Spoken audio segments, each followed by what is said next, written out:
đã lâu chờ em ở đâu anh cũng chờ. Thanh xuân em 18 rất đông người đang ngắm nhìn, cho đến một ngày lại dòng tố qua là ta phải xa nhau rồi. Thêm buồn thêm sầu, lỡ câu ước hẹn cho người. Thôi tình dang dở từ đây, nhớ em mà duyên khó thành. Sao đành làm tình bể dâu, có đâu mộng ước ban đầu. Chắc người có nỗi lòng riêng, bỏ anh người xa chốn này. Thôi ta chờ kiếp sau, nhớ nhau là kỷ niệm. Thôi tình dang dở từ đây, nhớ em mà duyên khó thành. Sao đành làm tình bể dâu, có đâu mộng ước ban đầu. Chắc người có nỗi lòng riêng, bỏ anh người xa chốn này. Thôi ta chờ kiếp sau, nhớ nhau là kỷ niệm.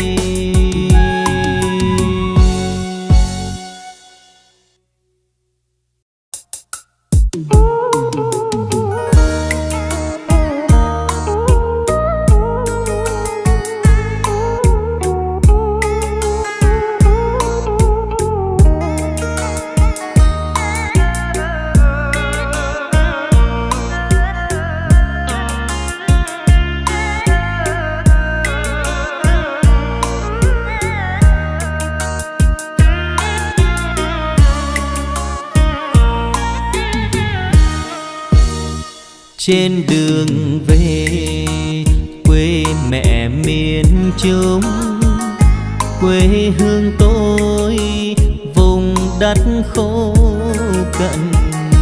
Qua bao năm dòng bão tơi bời, bao mảnh đời phải sống chơi vơi. Xa quê nhà nhớ mẹ nhớ cha, thương đàn em bé nhỏ năm nào. Nước lũ dâng trào cuốn nhà ra biển sâu, cuốn trôi hết rồi không còn đâu cha mẹ ơi.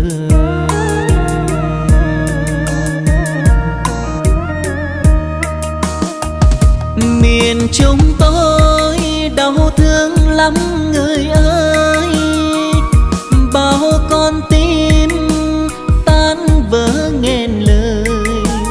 Không có nơi nào như miền Trung tôi, đau xót vô vàn ơi miền Trung ơi.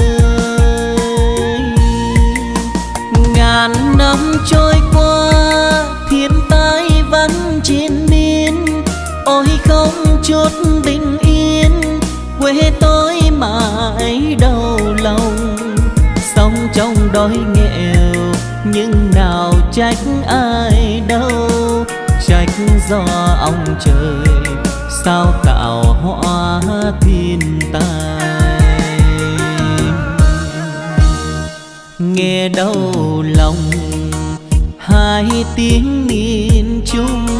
Mùa lũ chưa qua, cơn bão lại tràn về.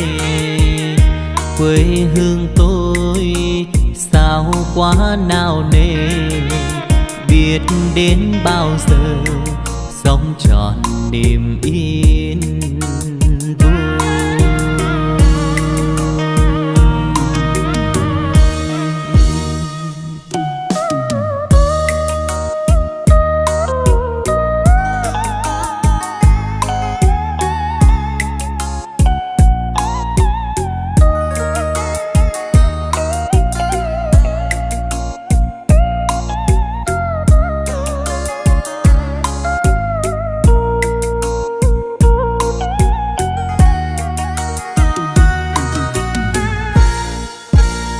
Xa quê nhà nhớ mẹ nhớ cha, thương đàn em bé nhỏ năm nào. Nước lũ dâng trào cuốn nhà ra biển sâu, cuốn trôi hết rồi không còn đâu cha mẹ ơi.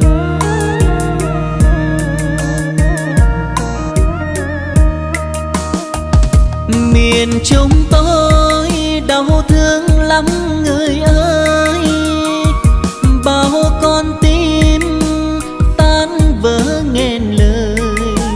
Không có nơi nào như miền Trung tôi, đau xót vô vàn ơi miền Trung ơi.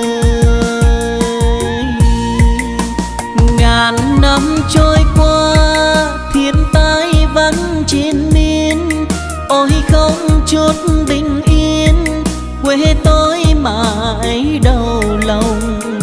Sống trong đói nghèo nhưng nào trách ai đâu, trách do ông trời sao tạo hóa thiên tai. Nghe đau lòng hai tiếng miền Trung, mùa lũ chưa qua cơn bão lại tràn về. Quê hương tôi sao quá nào nề, biết đến bao giờ sống trọn niềm yên vui.